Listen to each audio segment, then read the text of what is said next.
7425. 877-973-7425. That's right. Yes. Happy Hallmark holiday to you. Today is Valentine's Day. Men, if you didn't realize it, yes, you've got time. Go to your local florist shop. They're overwhelmed. There's a line out the door already. Or go to your local grocery store, get a box of chocolates. Too late for Sherry's Berries or anything like that, but you can go to your local. You can actually shop local today. That's your excuse for procrastination, is you want to shop local. You know, the real Saint Valentine, he was a real person. In the 3rd century, Valentine was a Christian convert in Rome who helped Christians and, in fact, engaged in Christian marriage rite rituals for young Christians. He was caught, apprehended, and jailed. He was a curiosity given his noble background. The Emperor Claudius took a curiosity and a liking to the guy. They became friends, though he was Valentine was under house arrest. And Valentine made the terrible mistake of suggesting to the emperor that, in fact, Jesus Christ was a real person. And Christianity was real and true, and the emperor should consider converting.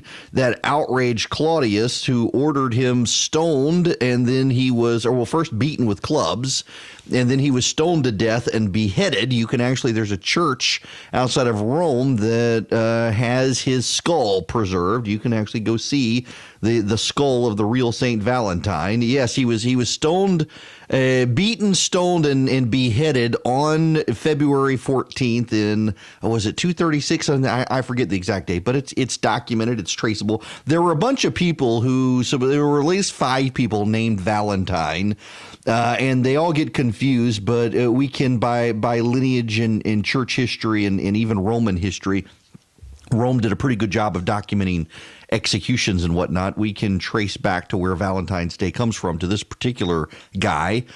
So what a romantic holiday. Hey, let's celebrate the holiday of a man who was beaten, stoned to death, and beheaded. Yes, I'm going to give you a box full of chocolate hearts.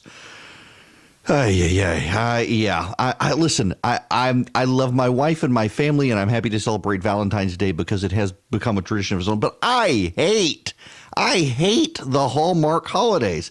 I have told my assistant, don't ever get me a happy boss's day anything. I'm not getting you a happy executive assistant's day anything. I'm not. These are Hallmark holidays. They are scams designed by the Fortune 500 to make us shell out money. Shell out money, not shill money, shell out money. And it is the holiday equivalent of Common Core, designed by the Fortune 500 to make us all little automatons to shell out money for them. Nothing doing. And Valentine's Day should technically stick in that, but it's become a global phenomenon, and we can move on from there. I'm sure that's more than you wanted to know. William Barr, the Attorney General of the United States, sent a love letter to the president over the president's tweets. I want to get there, but first I want to get to Mazie Hirono. Set the stage here. Mazie Hirono is the senator from Hawaii, the not quite bright senator from Hawaii.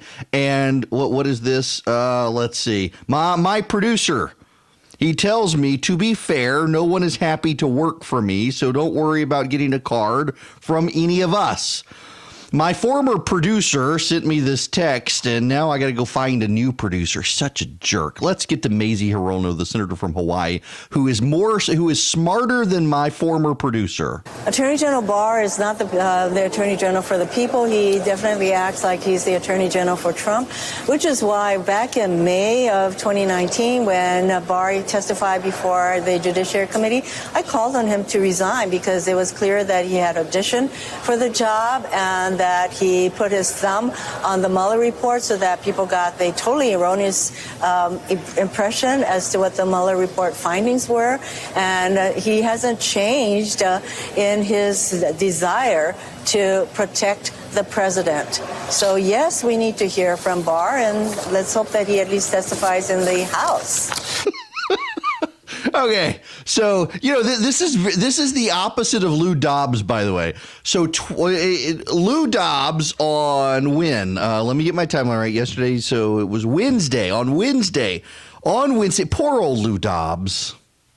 First of all, stop with the just for men, please. But Lou Dobbs on Wednesday said that William Barr was doing the Lord's work, and on Thursday has decided that William Barr is an agent of the deep state out to undermine the president. Here's what William Barr said to ABC News. The U.S. Attorney for the District of Columbia signed off on, his name is on the recommendation that went in there. Yeah. How did that happen?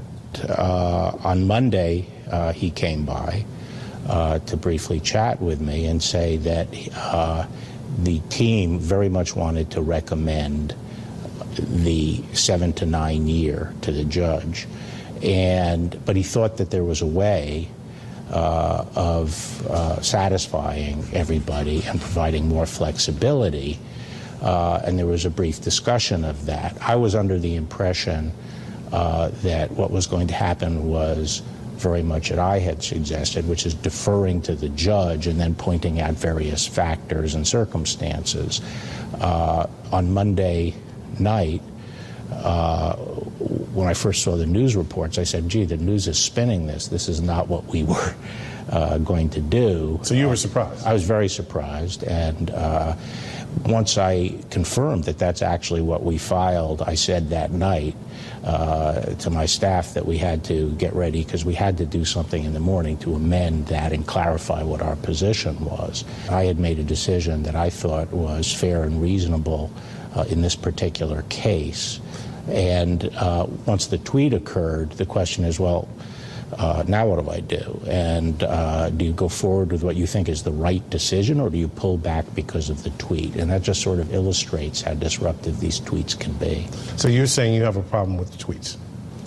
Yes. Well, I have a problem with some of the tweets. I'm happy to say that, in fact, the president has never asked me to do anything in a criminal case. However, to have public statements and tweets made about the department, about our people in the department, our men and women here, about cases pending in the department, and about judges before whom we have cases, make it impossible for me to do my job and to assure the courts and the prosecutors in the department that we're doing our work with integrity. Now, I want to walk back through that. By the way, this is too funny. Twitter follower of mine, Frank Carr, referring to St. Valentine, says, I thought maybe he died by being struck in the holiday checkout line at Kroger. Yes, that's actually how Valentine died. Okay, on Barr. Notice what he said at the beginning here. The prosecutor, the U.S. attorney, came to him on Monday, said what they wanted the sentencing guidelines to be, 7 and 9 years, and Barr said he would prefer it if they didn't set sentencing guidelines and would instead let the judge set the guidelines. And what he would prefer that the attorneys do is lay out criteria for the judge by which he can determine Stone's sentence, as opposed to having the Department of Justice be involved with it. The U.S. attorney ignored the advice of his boss, the attorney general, filed the paperwork with 7 to 9 years, and Barr felt they had to do something. Now, why did Barr feel like they had to do something? Because he knew what the president's reaction was going to be. The reason William Barr gets so much hostility from people like Mazie Hirono is that he understands the way this president works, and he navigates the president's personality, and he does so with greater competence than anyone else in the administration. Now, naturally, the president of the United States is upset this morning and saying he has the right to make recommendations to his attorney general at any time. And, he's right. Let me just tell you this. In fact, hang on a second. I want to I'm going to pull up something here on the fly, and I'm going to read it to you. Let's go. Yes. Article 2, Section 1, Clause 1 of the United States Constitution. The executive power shall be vested in a president of the United States. That is Article 1. Now, In article, let's see, it goes through how he shall be elected, what his qualifications are, his compensation, and now Section 2. Article 1, Section 2, Clause 1. The President shall be Commander-in-Chief of the Army and Navy of the United States and of the militia of the several states when called into the actual service of the United States.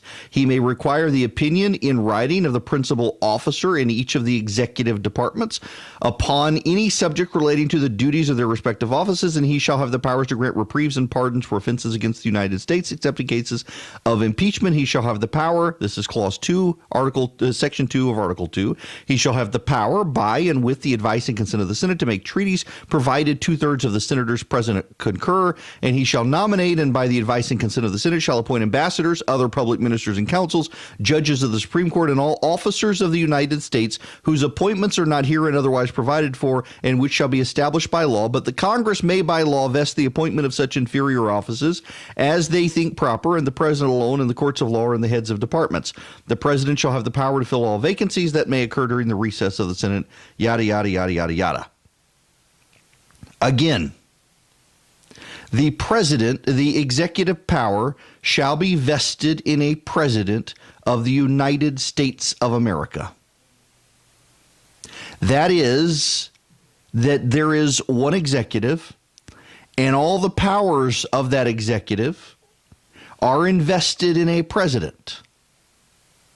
Now, what's the deal with this? Well, because all executive power is placed in the hands of the President of the United States, his department heads act on his behalf. The department heads only have power by virtue of the President having power and the Congress or the President delegating that power to those cabinet heads. Again, he may require the opinion in writing of the principal officer in each of the executive departments. He may do all sorts of things. The president is in charge of them. He gets to appoint them. He gets to fire them at will. Remember back during the Bush administration, there was a big scandal where Bush fired a bunch of U.S. attorneys at the end of his administration. And the Democrats, cover up, cover up, cover up, cover up. No, actually what it wasn't cover up. What it was is that there were B and C listers waiting to become the A-listers in various U.S. attorneys' offices around the country. Bush was on his way out. He wanted to reward people who had been loyal to him by stepping them up to be U.S. attorneys, even if they were acting U.S. attorneys. So he dismissed a large number of U.S. attorneys, and the Democrats and much of the media immediately went to cover up, which wasn't the case. But the President of the United States does this, and the Attorney General is one of those cabinet heads. He was one of the original. Who were the original cabinet heads? You had Secretary of State, you had Secretary of War, you had Secretary of Treasury, you had Attorney General, and you had Postmaster General, I believe, were the first 5 cabinet officers. Postmaster General, of course, spun off later, but the Attorney General, one of the original cabinet heads. The Attorney General of the United States, his power flows from the president. He is inferior to the president. There's this idea by some liberal law professors, and some members of the Supreme Court have backed this, that the Attorney General is somehow separate from and has powers ancillary from, relating to, but derived elsewhere from the President of the United States. No. That's not what the Constitution says. The Constitution specifically says the executive power resides in the president. Again, the executive power shall be vested in a president of the United States. It does not say the executive power shall be vested in a president of the United States and such other people as Congress may allow. No, the executive power is vested in a president. But there are departments, and the president gets to pick those departments by the advice and consent of the Senate, which is the states agreeing that the president has picked the right person. That's who William Barr is. It is a fiction to suggest that the president can't intervene. You may not like it, and if you don't like it, amend the freaking Constitution. Don't come up with a legal fiction to try to justify yourself. The president's allowed. But nonetheless, William Barr says he's not going to be bullied by the president, and he had a plausible reason for doing what he did. Now, he's doubling down on this. I want to play the rest of this. I'm rambling on trying to explain to you why the president could intervene if he wanted to, just so you understand the constitutionality of it. But there's more that William Barr said you need to hear. We'll get to when we come back. We'll take your phone calls as well. 877-97-ERIC, 877-973-7425. News and in-depth analysis from Erick.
It is Erick Erickson here. The phone number is 877-97-ERIC, 877-973-7425. A little more from William Barr, his rebuttal to the President of the United States. Mr. Barr, the President does not like to be told what to do. He may not like what you're saying. Are you prepared for those ramifications? Of course, as I said during my confirmation, I came in to serve as Attorney General. I am responsible for everything that happens in the department, but the thing I have most responsibility for are the issues that are brought to me for decision. And I will make those decisions based on what I think is the right thing to do, and I'm not going to be bullied or influenced by anybody. And I said at the time, whether it's Congress, newspaper, editorial boards, or the president, I'm going to do what I think is right. And I think I cannot do my job here at the department with a constant background commentary that undercuts me. So, just to be clear here, did you talk to the president at all about your decision regarding the recommendations? The recommendations on this case? Never. Anybody from the White House call you to try to influence you? No. There you have it, an express statement of denial from William Barr. One more clip from Barr on this. Does the president have the authority to just direct you to open an investigation and you have to do it? Can you help people at home understand, can he do that? I think in many areas, such as that don't affect his personal interests. Terrorism or fraud by a bank or something like that, where he's concerned about something, he can certainly say, I think someone should look into that. That's perfectly appropriate. If he were to say, go investigate somebody because, and you sense it's because they're a political opponent, then an attorney general wouldn't carry that out. Having known you and covered you for years, you're not a person that responds a lot to criticism.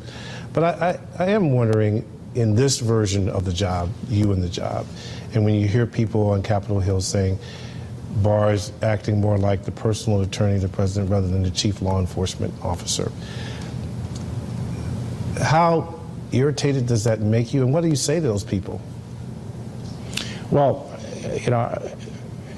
this goes back to the fact we are in a very polarized situation, and so in that kind of situation, I expect a lot of low blows, and there are a lot of low blows, but I don't respond to that, as you say. But I do think that in the current situation, as I've said, the fact that the tweets are out there and correspond to things we're doing at the department sort of give grist to the mill, and that's why I think it's time to stop the tweeting about Department of Justice criminal cases. Good for William Barr saying this. There's a problem, though, as you might imagine. The Democrats don't believe it. Man, the media doesn't believe it either. There are all sorts of headlines today. The New York Times, CNN, the Wall Street Journal, the Washington Post, MSNBC commentary. They've all got William Barr comes out swinging against the president, denouncing the president. It's all a pre-planned act. It's amazing how the media, back during the 80s and the 90s, you had people on TV who were called criminologists. And they would essentially try to tell you, explain to you what was going on in the Kremlin based on who stood next to whom and who said what to whom in different video and who was releasing statements and whatnot. And many of them, we now know in hindsight, got a lot of that stuff wrong. But there seems to be just this level of criminology operation in the media trying to deduce from inside the White House and the Attorney General what exactly is going on. And they are quite sure of themselves. And they're also quite wrong in many of these cases, I'm sure. Some of that when we come back, and the problems for Andrew McCabe because of all of this.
I want to read you an email from a friend of mine. I'll leave him out of it.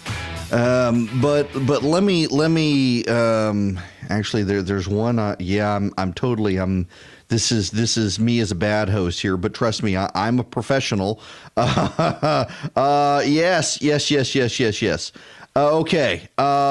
Here is the email from the friend of mine. It's unbelievable to me just how bad the networks are, including CNN.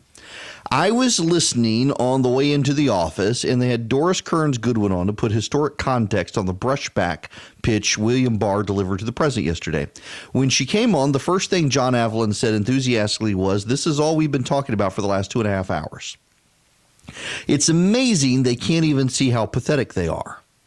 There's coronavirus, Idlib, the Biden collapse, North Korea, Reinhardt, AB5, the Astros, gay marriage in Ireland, on and on and on it goes.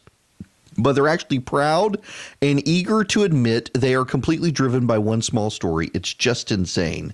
Now, let me give you some of these, some of the breakdown of this. We'll get to the coronavirus here in a little bit. There's actually some pretty horrifying news on the coronavirus we need to get to. Idlib. What is Idlib? In Idlib, there has been massive attacks in Syria. In Idlib, the Russians. Let me make sure I've got the story right. The headline story, Idlib airstrikes underscore wider region. There is realization that Idlib has been, fairly well, a lot of people dead, lots of people dead, major escalation between the Syrian government and the coalition against the Syrians there, the Syrian government being led by the Russians. There is the Biden collapse. By the way, do you or a loved one you know have erectile dysfunction? Their name may be Joe Biden. This guy, I saw the polling. I've said to you guys the entire time I've been on this program since August that the most remarkable statistic is that Joe Biden and the Real Clear Politics polling average has averaged around 28% and has never fallen. It has been consistent for 52 weeks. It has been consistent. And no nominee for either party has ever lost after being 22 weeks consistently in the polls. Joe Biden has been 22 weeks consistently in the polls, and look at him. He's limp in the polls. It is a downward dip. He needs some electoral Viagra to get back up in the polls, and it's not going to happen for him at this point, it looks like. There's North Korea. The North Koreans are so overwhelmed with the coronavirus, they're asking for American help. There's Reinhardt. Reinhardt was the one I had to Google and interrupt myself. I thought it must be Stephen Reinhardt. Stephen Reinhardt is a judge. Stephen Reinhardt is a very popular progressive federal judge. They love him. They absolutely love him. He has a number of prominent law clerks now out in the media. He is a big deal. And now it turns out that Judge Reinhardt harassed law clerks. There is AB5. That is the ballot initiative in California that has caused freelancers to lose work. There's the Astros cheating scandal. Man, that press conference was terrible. Gay marriage in Ireland, and on it goes. And the media is fixated on this William Barr stuff. And it's the Trumpian soap opera on which they are fixed. And they've all got opinions on it. Here's Susan Hennessy, not the brightest star in the sky on CNN. Yeah, I can't believe I'm about to be more cynical than Jeffrey Toobin, but I don't buy this for a second. Bill Barr is reportedly facing an internal revolt in the Justice Department, 4 prosecutors withdrawing from the case, 1 resigning from the department entirely. Reportedly, more resignations might be coming in the coming days. This is Bill Barr attempting to quell that revolt by making a big splashy statement. And the reason I think we can say that Bill Barr is not being genuine in this statement is because he's claiming that he was acting in good faith.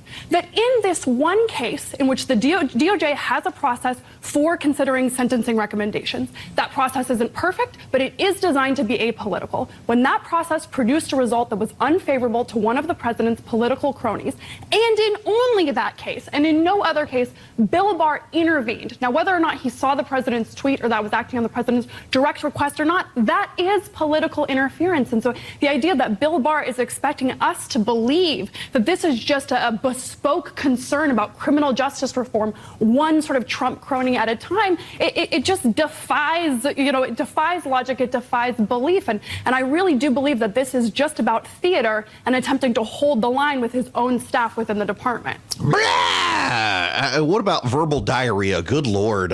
Here's the thing.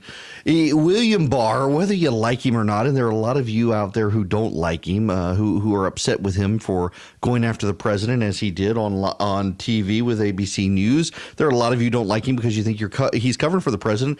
The man is an institutionalist. He's been attorney general before. He was George H.W. Bush's attorney general.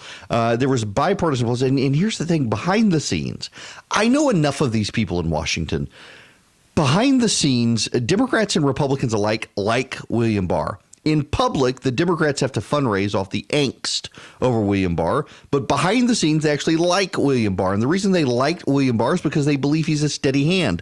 One of the things that William Barr knows is the president's temperament.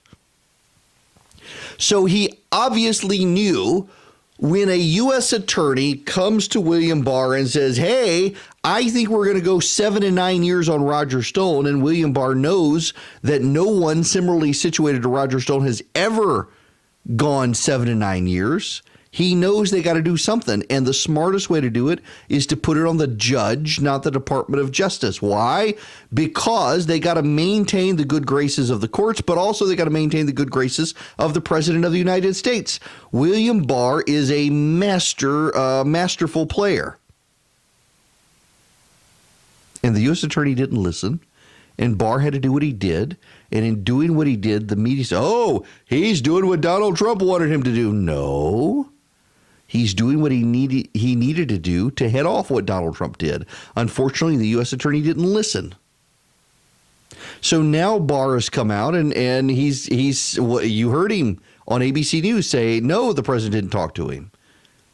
He did it because it was the right thing to do. He's not going to be bullied by anybody, including the president of the United States. But the president's tweets have made it impossible for him to do his job. You know, the Department of Justice has to keep its integrity with the federal courts. If the Department of Justice can be bullied by the president into doing something the Department of Justice doesn't think is right, it causes all sorts of problems for the Department of Justice. What's so amazing here, though, is twofold. One, that members of the media are playing up the drama, and two, that a lot of them are saying, well, he doesn't really mean it. He's just playing to the crowd. How do you know? Those who are sure of themselves, like Susan Hennessy, who, again, she's not the brightest star in the sky when it comes to this. I mean, she is she's in the list of people broken by Donald Trump. Everything Trump does is bad. If Donald Trump were to come out tomorrow and cure the planet of global warming, she would denounce him for putting a bunch of scientists out of work. William Barr did what he thought was right, and he shouldn't be denounced for doing what he thought was right. And yet the media plays up the soap opera and misses so many other stories. And I don't want to be in the same boat as the rest of the media on this. CNN's gone for 3 hours now of the William Barr stuff. I want to move on, but there is one angle we need to discuss here, and I want to play this Jeffrey Toobin clip about Andrew McCabe. Andrew McCabe continuing to be investigated by the Justice Department for whether or not he tried to undermine the president or leak inappropriately FBI information. Trump repeatedly said that Comey deserved to be charged, according to their account. Can you, expletive, believe they didn't charge him?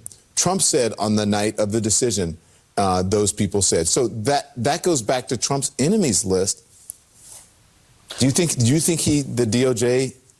Well, I mean, you can have grievances with James Comey. The idea that he committed a crime is absurd. The person in a really perilous condition right now is the CNN contributor Andrew McCabe, who is under investigation from the U.S. Attorney's Office right now, and has had his case dangling out there. The president obviously wants Andy McCabe prosecuted, and it's just grotesque that you have the president of the United States behaving this way with the power of prosecution. But what he's saying is, I mean, you brought in Andy McCabe, but what he's saying is, if Flynn and Stone are going to go to jail or be in jail, shouldn't Comey and, as you say, McCabe shouldn't? That's how he feels. But they did different things. I mean, there's just, the facts are not the facts are not identical. So, I mean, it's just because he likes the two who were prosecuted and doesn't like the people who weren't prosecuted. That's not a reason. Okay, but that's exactly why. That's exactly Donald Trump's, I think, the danger of what he is trying to do to the Justice Department is he doesn't understand why he can't direct which people should be heading to jail and which shouldn't. He can't.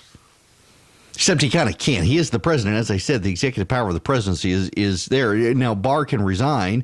In fact, this was the whole thing with Nixon and the various people who he tried to fire, what's his name, the Watergate prosecutor, and couldn't get anybody to do it. It wound up being left to, I think, William Rehnquist or no, Bork, or was it Robert Bork? I can't remember. Anyway, and the people of the Department of Justice resigned out of principle. But Andrew McCabe does have problems. He does have real problems, and he is under investigation right now. But it's all drama. All of it is drama. You know, the other drama out there is Hope Hicks is returning to the White House. She's going to work for Jared Kushner. She's not going to work in the communications office. She left as the communications director of the White House, and now come on. Okay, I'm going on a tangent.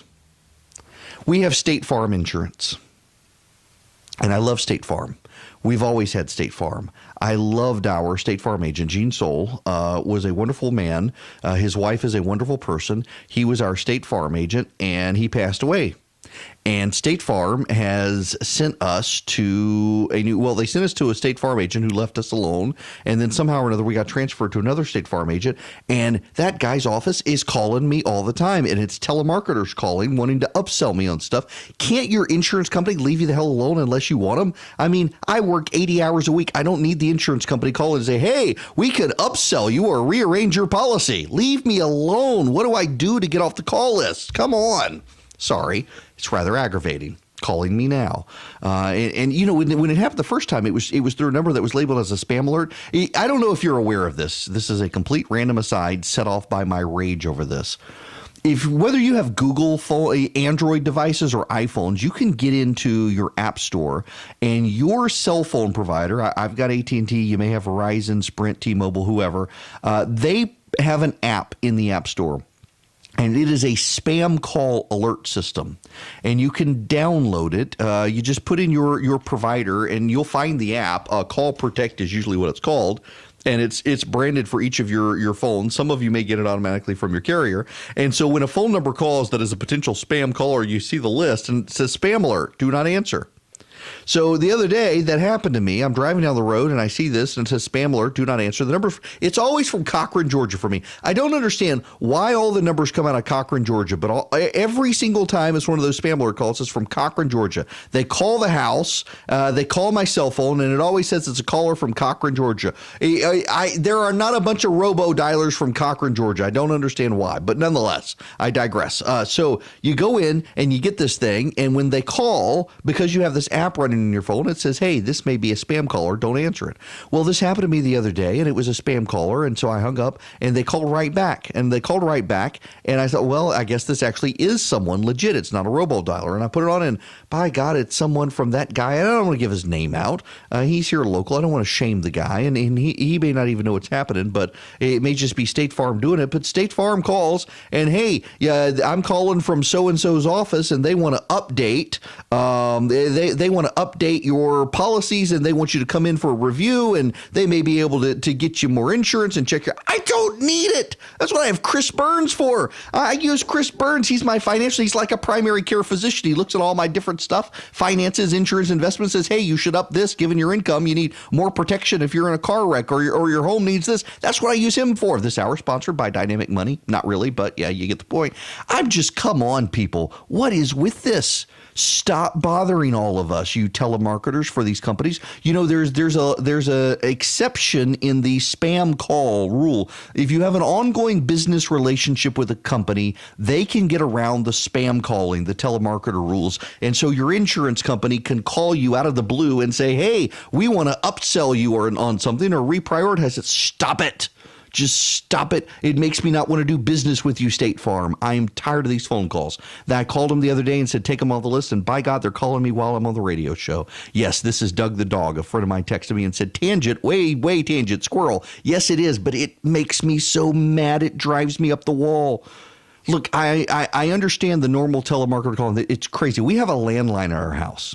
The reason we have a landline at our house is because I do a lot of radio interviews around the country, and a landline quality, for some reason, we've traded the convenience of a good quality conversation for a cell phone. I get the convenience of a cell phone, but your standard cell phone quality is crap compared to a landline. So for radio interviews, I use a landline, and everyone appreciates it, and I do a lot of radio interviews because they say, hey, this guy has a landline.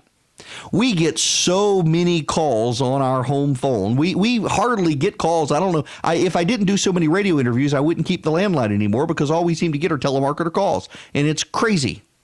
And it's annoying. And I don't have a business relationship with any of them. So it's like the Police Benevolence Association. God bless you, police officers, but I'm never giving a penny to the Police Benevolence Association because they won't leave me alone. I wouldn't anyway. I'd rather support other charities that help police officers. But nonetheless, when you've got a business relationship with a company like your insurance company and they want to call you, the cable company doesn't call and try to upsell me packages or get me to be on HBO. I don't know why the insurance company decides to do that. And it's not just the insurance company anymore. It's all sorts of companies doing it. They need to get rid of that little exception in the law for companies you have a pre-existing relationship with. I will call them if I want to change to my insurance. I don't need State Farm calling and bothering me. Honest news and conservative views.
I'm back. I will get off my distracted tirade. We will move on to other things. Man, all the stuff I was going to talk about this hour, and it all got... I haven't even gotten to Bernie Sanders yet. We spent so much time on poor old St. Valentine being beheaded and Hallmark making money off his dead body and William Barr. I haven't even gotten to it. But I gotta mention Colin Kaepernick. Got to mention him, Colin Kaepernick. He's self-publishing. He's creating a publishing company, and Kaepernick is going to he's gonna publish his book, and it's going to be all social justice and what he's still doing for the cause. Is he still relevant? The media talk about overplaying your hand. This is one of the problems with current quasi celebrity status, with woke celebrity status, I should say, because he isn't a quasi celebrity. He is a celebrity, but he is largely right now a celebrity because of woke politics, kneeling, taking a knee during the anthem. And at first he said it was about the police brutality. He wanted to highlight police brutality, but his reasoning morphed over time from the injustices of colonialism and imperialism of this country and all that hoo-ha. And now he's out there saying he's going to publish his book. Does it matter? He came to Atlanta. He was going to do that thing at the Falcons facility up in Gainesville or Flowery Branch, wherever it is. And then at the very last minute, 30 minutes before he was supposed to show up, all of the teams were there. The scouts were there. They were ready to go. But it wasn't going to be televised. It wasn't going to be videotaped. It was just going to be for them. And he decided, no, someone convinced him, hey, do it at a local high school football field in Riverdale, Georgia, and live stream it so those who wanted could watch. And he invited the media. All the media showed up, but none of the scouts showed up. And he wasn't super impressive. The guy who was helping him was apparently super impressive and got an offer from a football team, but Kaepernick was not. And then, of course, they tried to blame the NFL teams. That's not the way you do it if you want to get a job with an NFL team. You don't screw up their schedules and then throw them under the bus. That's not the way it works. He sounds like such a pleasant guy. Sounds so pleasant. Sounds like he couldn't cut it, and he's decided to capitalize on wokeness. And I'm sure there's someone who's like, you couldn't do what he did. No, I don't pretend to be an NFL quarterback. I barely understand the game. I grew up in Dubai. I can explain camel racing and cricket to you. But Kaepernick, I mean, and then poor Garoppolo, they blew it with the Super Bowl. But hey, I was rooting for Kansas City anyway. Nonetheless, Kaepernick, it seems like every couple of months now, he's got to come up with some way to stay in the spotlight. He's got to find a way to stay in the spotlight, and the media eats it up because of his woke politics. But even the media seems to be getting tired of his nonsense. The fact that he's decided to create a publishing company to publish his memoir, I wonder if he's lobbying to get the publishing rights for Das Kapital or something. It wouldn't surprise me, or something else from Karl Marx. We'll see. When we come back, let's talk about an exploding star. Imagine.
It is Erick Erickson here, the Erick Erickson Show across the state of Georgia. Welcome. The second hour, the phone number, you want to be a part of the program, 877-97-ERIC, 877-973-7425. You know, I never do this, but it's Friday. We'll say it's in honor of Rush and do an open line Friday sort of thing. And I'll go out of the gate to a phone call when I normally don't. All right. I'm going to screw up your name, aren't I? Is Javi, how do you pronounce your first name? Javi. I got it right. Excellent. Welcome. Hey, glad to be part of the show. Yeah, I just had a quick question. Me and my pastor, we were just discussing about the climate of the United States with politics and everything that's going on in society. And we're just wondering, where does, Christians come into play as far as getting into the political arena? And me, I'm 23 years old. I'm a Hispanic, conservative Christian, married, been married for 3 years, and just wondering where do you even begin? And just to try to make a change in your local area, and obviously. Oh man, that is such a great question, Javi. Thanks very much for that. Now I'm going to go on and I'll let you get off the phone here so you can listen on WGAU in Athens, where you are. That's our flagship station anyway. How do you, as a young Christian who's conservative, Hispanic, get involved in politics? Yeah. So I'm glad you. And by the way, if y'all want to call in, 877-973-7425, 973-7425 is the phone number. I am a big. In fact, so I'm giving a speech in a couple of weeks in Colorado, and a friend of mine who organized the speech sent me a note and said, by the way, they've heard your Jeremiah spiel before. Ouch. I am beginning to sound like a broken record on it, but I am a big believer in it. In fact, I leave out key words, so it is my favorite passage in the Bible. If someone were to ask me, I would say it is Genesis 1:1. In the beginning, God created the heavens and the earth. If you were to ask me my second favorite passage in the Bible, it would be Jeremiah 29:7. I am a huge proponent of this. In fact, I met some people recently who founded a nonprofit called Jeremiah 29. Let me read you the fuller passage for context here. This is your theology moment of the day, I guess. I had something I was going to talk about that's somewhat theology, but to Javi's point, this is actually a great question. Question is, how do I, as a young conservative Christian, get involved in politics, particularly the way the country is right now? Frankly, I mean, it seems like you're going to lose your soul in politics these days for tribalism, and you shouldn't. I try to thread the needle, sometimes better than other times on this show, calling out right and wrong on both sides. But let me read this fuller passage to you, and we'll focus the key phrase here. We'll have Sermon Friday. How about that? These are the words of the letter that Jeremiah the prophet sent from Jerusalem to the surviving elders of the exiles, and to the priests, the prophets, and all the people whom Nebuchadnezzar had taken into exile from Jerusalem to Babylon. This was after King Jeconiah and the queen mother, the eunuchs, the officials of Judah and Jerusalem, the craftsmen and the metal workers had departed from Jerusalem. The letter was sent by the hand of Elisha, the son of Shaphan, and Gemariah, the son of Hilkiah, whom Zedekiah, king of Judah, sent to Babylon to Nebuchadnezzar, king of Babylon. It said, these are the words of the prophet Jeremiah. Thus says the Lord of hosts, the God of Israel, to all the exiles whom I have sent into exile from Jerusalem to Babylon. Build houses and live in them. Plant gardens and eat their produce. Take wives and have sons and daughters. Take wives for your sons and give your daughters in marriage that they may bear sons and daughters. Multiply there and do not decrease. But seek the welfare of the city where I have sent you into exile, and pray to the Lord on its behalf, for in its welfare you will find your welfare. And thus says the Lord of hosts, the God of Israel, do not let your prophets and your diviners who are among you deceive you, and do not listen to the dreams that they dream, for it is a lie that they are prophesying to you in my name. I did not send them, declares the Lord. Pretty powerful stuff. Now notice this is Jeremiah is saying it's not Nebuchadnezzar who sent you into exile. It is God himself who sent you into exile. And what is his advice? His advice is to build a house, plant a garden, get married, have kids, have big families. To establish yourself in the city in which you're in exile. And then this is Jeremiah 7. Seek the welfare of the city where I have sent you into exile.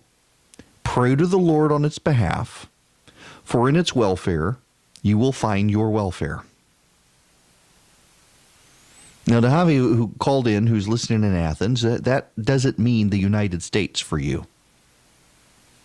Doesn't mean the United States for any single person listening to this program today. You know, words mean things, and words in the Bible mean things. I have an awesome program where I can run my cursor over the word, and it tells me in Hebrew as it was written, what does it mean? And the word city used by Jeremiah does not mean nation. It does not mean empire. It actually means city, no greater than province. So no greater than state, in other words, in our situation. It does not mean empire, it does not mean nation, it does not mean the United States of America. It means, for Javi, who called, Athens, Georgia. If you're listening in Rome, it means Rome. If you're listening in Dalton, it means Dalton. If you're listening in Brunswick, it means Brunswick. If you're listening in Macon, it means Macon. If you're listening in Columbus, it means Columbus. You got me? You got me. Seek the welfare of the city in which you are in exile and pray for it, and there you will find your welfare. How many of you pray for your city? The Bible says to pray for your leaders. It says to pray for your officials. Pray for the emperor. Pray for the king. Pray for the president. Pray for the vice president. Pray for the cabinet. Pray for Nancy Pelosi. But pray for your city. How many of you are praying for Athens, Georgia, who are listening in Athens, or Clarksville, who are listening in Clarksville? But more than that, it means don't obsess about the nation. Obsess about your local community. We as conservatives, we tend to get fixated and worked up on this idea of Washington is going to change things. We need to control Washington. The left certainly is. The left has traded religion for politics. Politics has become their religion, and controlling Washington controls the church of state. But you as a Christian are called to be different from the rest of the world. If you're a person of faith, you're not to be like the world. You're to be like a Christian. You're to be like the exiles. You're to seek the welfare of your local community. So now, how does this translate into politics? Well, I'm not saying don't run for Congress. I'm not saying don't run for president. I'm not saying don't run for the Senate. But what I am saying is, how many of you show up at your local school board? How many go to a school board meeting? How many pray for your local school board member? How many of you go to your city council or your county commission meeting? How many of you have thought about running locally? See, when a lot of people think about running, they think, I'm going to run for Congress, or I'm going to run for the state house. I'm going to run for the state senate. How about your local school board? You know, your local school board will affect the people of your community vastly more than the state legislature will affect your local community.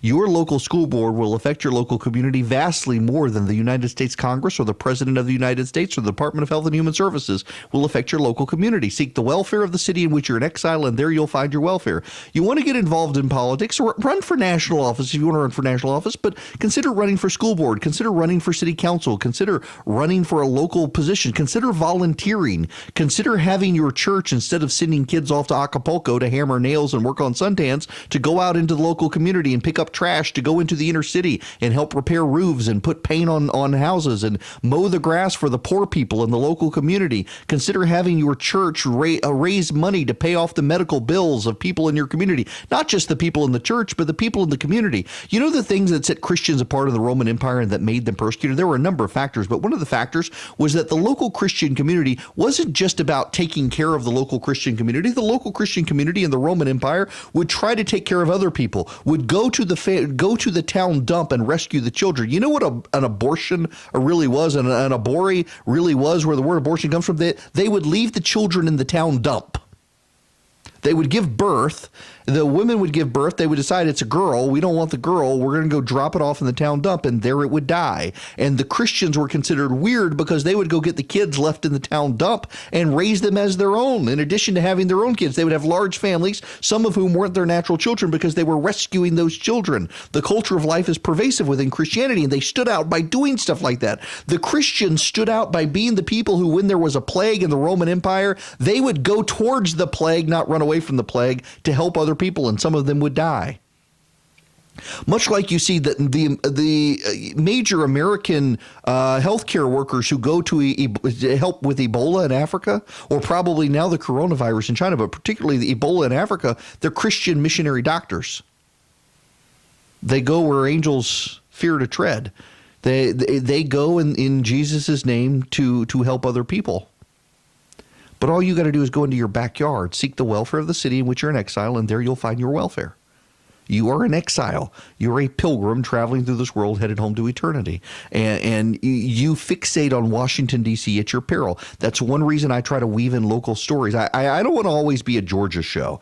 I really would like a national show. And I've got to fixate and convince myself and convict myself that there are stories nationally or there are stories locally around the country that I can raise to a national profile, but also to encourage the people in those local communities. You gotta worry about your local community. Worry about your local school board. Do you know up in Bartow County, Bruce Thompson is the state senator up in Bartow County, and he every Christmas, I've mentioned this before, he gets all the local pastors from all of the churches in Bartow County to come to his house for dinner. You've got Mormon, Methodist, Jewish, Catholic, Orthodox, Baptist, Pentecostal, Presbyterian, you name it. They're all under his roof together at one time, seeing each other face to face, vastly different theologies from each other, but all with the exception of the Jewish rabbi, all of them working in the name of Jesus.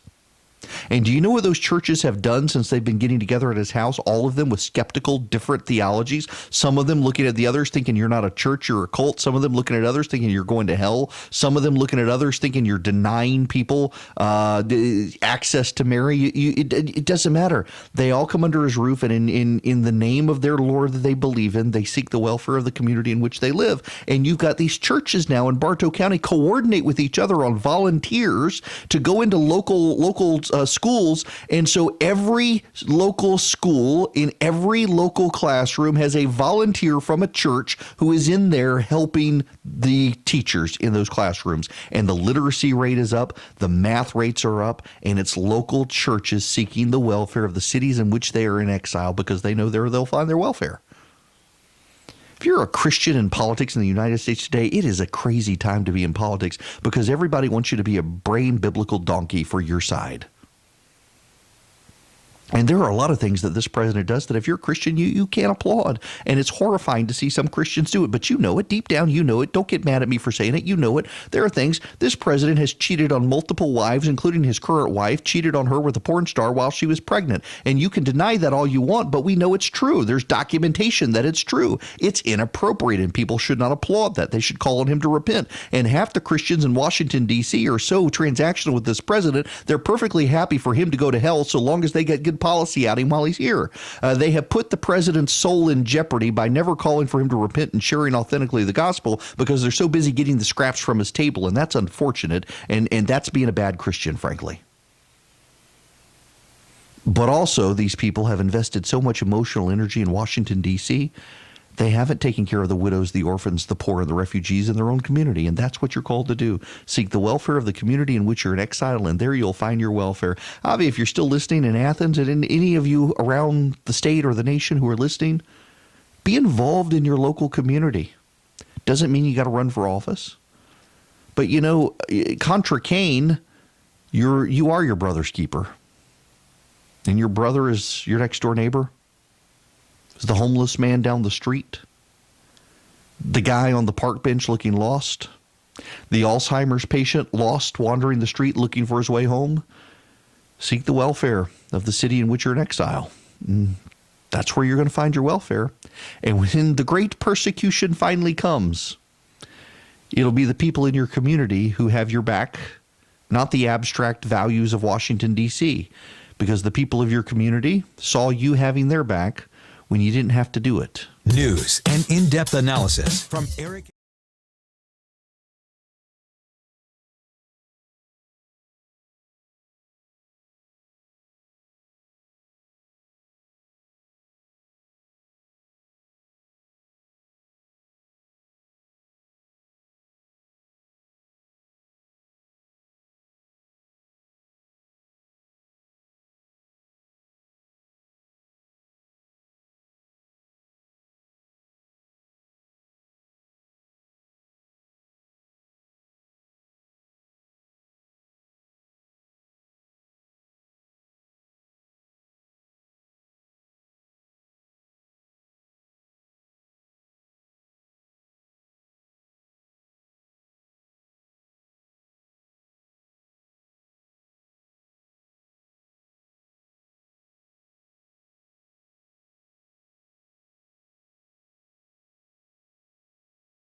righty. It is Erick Erickson. The phone number 877-973-7425. Scott calling from Marietta. Welcome. Hey, yeah, it's crazy that Virginia wants to give up what the founding fathers fought hard to have to offset the largest states ruling the other smaller ones. It's just going to be like textbooks in schools and that. New California, Texas, New York, all the other states have to use the textbooks that they want. I mean, yeah, Hillary had the popular vote and everything else, but how much did they really campaign in California trying to get the Republicans out of there? Yeah, so I gotta tell you, I think that the national popular vote thing, it's kind of a scam. Thank you very much for the phone call, Scott. What Scott's talking about is Virginia has passed a law that will give the popular vote or will give its electoral college to whoever wins the popular vote nationally. This is the thing Democrats have been pushing since Donald Trump won the election. But there's a catch. If you actually read the fine print, it's a state compact, and a state compact has to be approved by Congress, which it hasn't been done. But more importantly, under the plain text of the legislation passed in Virginia that would award its electoral college delegates to the winner of the national popular vote, it won't go into effect until enough states equal to 270 electoral college votes have signed on to it. And that's not going to happen because you can't, with all the states controlled by Democrats, you still can't get to 270. So it's going to be a while. And some of those states have walked it back. A couple of the states that passed it then got Republicans elected and walked it back. Here's the thing. If Donald Trump in 2020 wins the popular vote, you will see a bunch of these states abandon their effort and repeal the law. I think it would be hilarious if the president won the popular vote and then immediately filed a lawsuit against Virginia. Now, the lawsuit would be timely because, again, the fine print of the law says it's got to be, you can't do it until enough states to get to 270 electoral college have done it. But it would still be hilarious, and it would be hilarious because it would highlight how foolish these efforts are. Back in the mid-2000s, in 2010 period or so, 2010. No. I'm sorry. It was after I was on radio. So it would have been 2014. In 2014, a prominent member of our state Senate here in Georgia came to me and said, "What do you think about the national popular vote?" I said, it's nuts. It's a terrible idea. What you're essentially saying is that if Georgia's voters vote for a Republican, Georgia's electoral college is going to have to give them a middle finger and vote for the Democrat. He's like, well, they got the lobbyists down here from the national popular vote, folks, and they're making a lot of sense on that argument. It wouldn't happen until you got to 270, and majority rules, and we're democracy. Like, no, John, it's a bad idea. And he was ultimately persuaded it was a bad idea, but the lobbyist is now a huge Donald Trump guy. And what's so hilarious about it is the particular lobbyist from up north who was coming down here trying to lobby the legislature on it is now an opponent of it, now that the president won but lost the popular vote. Democrats, the moment a Democrat wins but loses the popular vote, those legislatures that pass this will immediately repeal it. This is all a dog and pony show, and it's not actually going to go anywhere. I wouldn't get too worked up about it, honestly, because you got to wait until you get to 270. And when you look at the number of states out there to get to 270, they've either got split legislatures or they're run by Republicans, so it's probably not going to happen. The phone number, if you want to be a part of the program, 877-973-7425, 877-97-ERIC.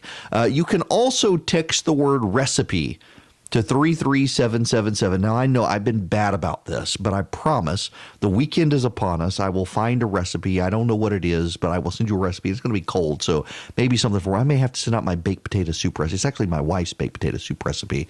But I will get you a recipe for cold weather. And I suppose in North Georgia, there are reports that there may be snow flurries this week. It's crazy.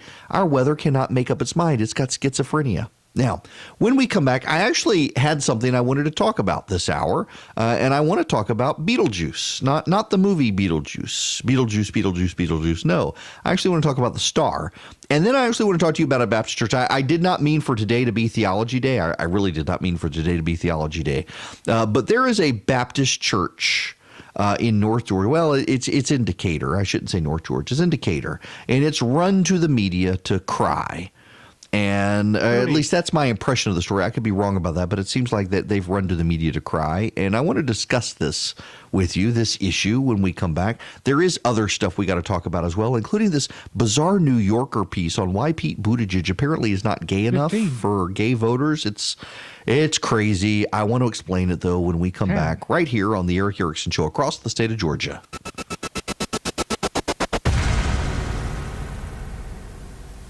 It only takes a minute to find out.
Here, sorry, having to respond to an urgent message. I want to talk about an exploding star because if you happen to drive through Macon occasionally, when it's dark at night and there's no moon in the sky, you wouldn't be able to see me because it is so dark.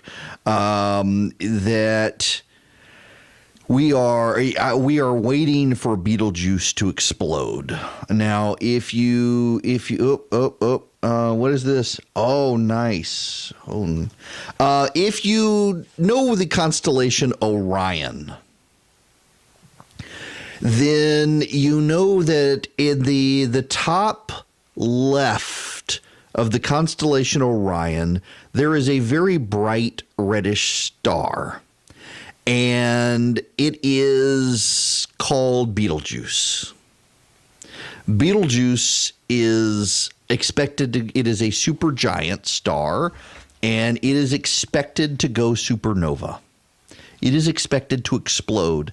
And scientists say, scientists say a lot of things, but in this case, I suspect they're right. Scientists say that when Betelgeuse explodes, you'll be able to see it during the day. Sorry, I had to cut my mic, had to cough. You'll be able to see it during the day. And it'll be the brightest object in the sky besides the sun. That's how bright it's expected to be, even though it is far, far away from us. It may have already exploded, but the way light travels, we couldn't see it. Now, it's got less than 100,000 years left, and so Jesus may come back and sort the heavens and the earth before Betelgeuse explodes, but it's been dimming and increasingly dimming, and it goes through a cycle of dimming and brightening, and it is dimming outside the normal parameters of its cycle, which suggests that something rapidly is happening. And there are a ton of people who every night are staring at the fainting of Betelgeuse and expecting to have it explode. Now, there are some spoil sport scientists who would tell us that there could actually just be a dust cloud in front of the star right now, and that's why it's dimming so much more rapidly. There could be something we can't see between us and it, and we're waiting to see it explode. But just a few months ago, it was 2.5 times brighter than it is right now. It's the 10th brightest star in the sky. Over the past few months, it's dimmed so dramatically, it's now ranked the 24th brightest star in the sky, and it has astronomers wondering if it really is about to explode. This is from CNET. Put it to you this way. The change in scale means that Betelgeuse was 2.5 times brighter in September than it is right now. The most recent photometric observations indicate Betelgeuse is currently the least luminous and coolest it has been in 25 years of studying it. It's nearing the end of its life. It's expected to go supernova in the next 100,000 years. It's first going to shrink and collapse in on itself and then rebound in a remarkable explosion that could be brighter than the moon and visible during daylight. It's possible we're starting to see the end of the death throes now, but it could be something else, they say. I'm just fascinated by this. One reason is because if you have a camera, you don't need, in fact, I believe you may be able to do this with your iPhone if you can use one of those manual apps to keep the shutter open. You can actually see the Orion's Nebula. If you look around Orion's belt, and I've taken some beautiful pictures of this, you can find them. You should follow me on Instagram. It's where you'll like me the most. E.W. Erickson. I'm E.W. Erickson on Twitter, on Instagram, everywhere. But on Instagram, I've got pictures that I've taken with my telescope of Orion's Nebula, and it is a beautiful colors. Beautiful, beautiful colors. There are reds and there are pinks and there are oranges and yellows and purples and blues and greens. It's gorgeous. And it is massively far away and it is a massive size. And you can actually see it if you take just a regular camera. Now, I realize everybody has their iPhones these days. They don't actually have cameras. But if you have a camera and you can leave the shutter open, you can point your camera at Orion's belt and leave your shutter open for about 7 seconds. Maybe you don't even really need to do 7. You could do 5 seconds, and you will be able to take a picture of Orion's Nebula. You'll be able to see it with your camera. It's now the reason you got to leave your shutter open is because the shutter feeds the light in. And if you stare long enough, if you want to look up in the night sky and there's no moon around and no lights, if you stare long enough at Orion's Nebula, you can see it. You can't see it great, but you'll be able to see it. You'll be able to see the fuzziness just below the left star on the outer star of the belt, the left outer star of the belt. You'll be able to see Orion's Nebula. It's really cool to see. And that's one of the downsides of living in urban and suburban areas is the city lights. I would kill one day to have a farm. There's actually some land out in Monroe County, just north of where I live in Bibb County. There's some land. It's several hundred acres. There are no street lights around. And I would kill to have the money to buy that land and build a house and have no street lights around. And sure, it wouldn't be as dark as I would prefer, but it would be darker than where I live.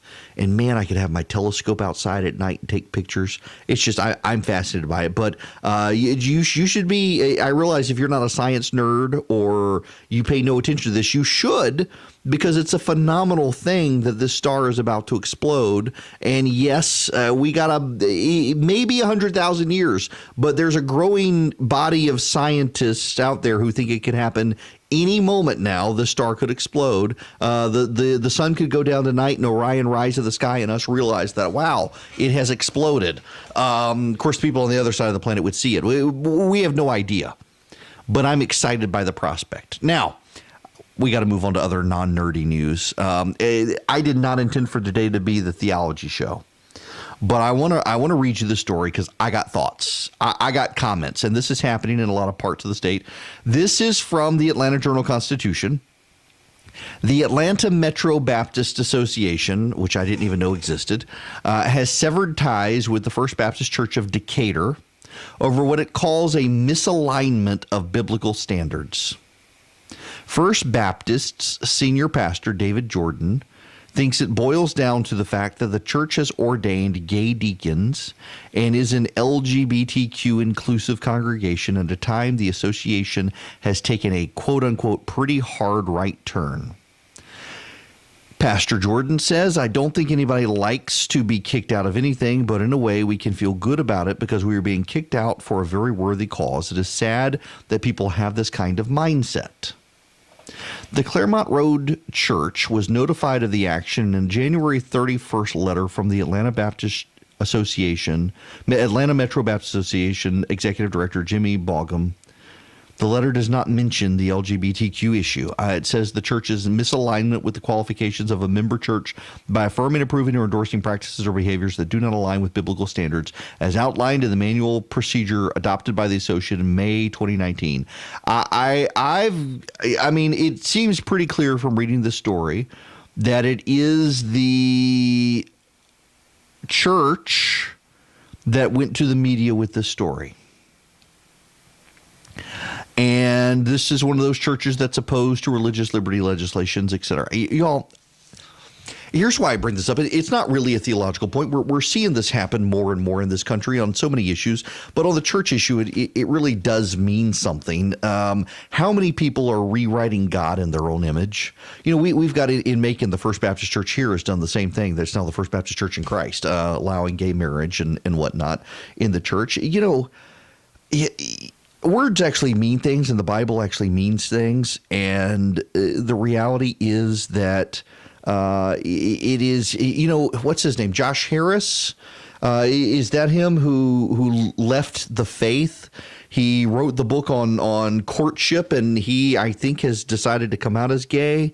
And now he's divorced his wife, and he said he's got to leave the Christian faith because the Christian faith is not compatible with the way he sees the world now. And at least he's honest about it. And that's what kind of makes me mad, honestly, is the people who can't be honest about their faith. That they want to be, you know, I could come out tomorrow and say that I'm Zoroastrian, and it doesn't make it so.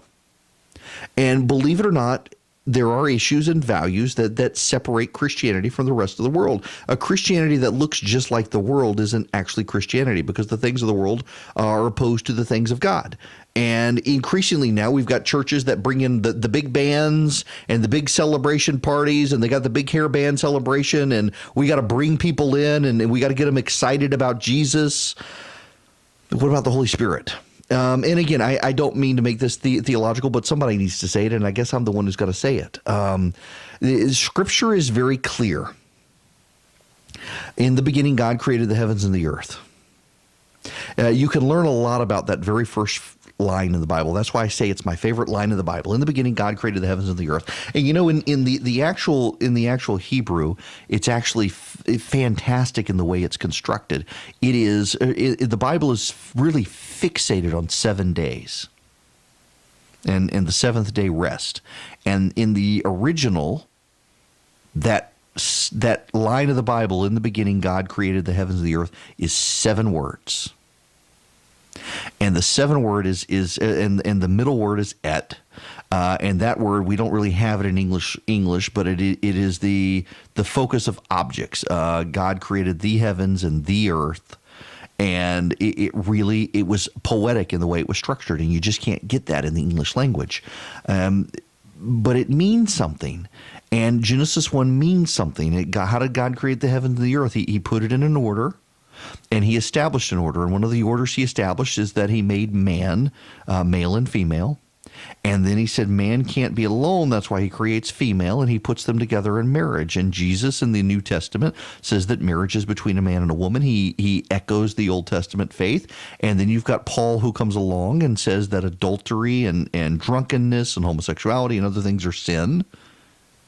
And now we've got a modern church that wants to open the doors to everyone, and there's no difference between them and the rest of the world. And many of these churches that have abandoned biblical ethics are also the churches that are okay with abortion, or at least keep their mouth shut because they're aligned with the world on these issues. They're not aligned with God on these issues, and the media is very sympathetic to them.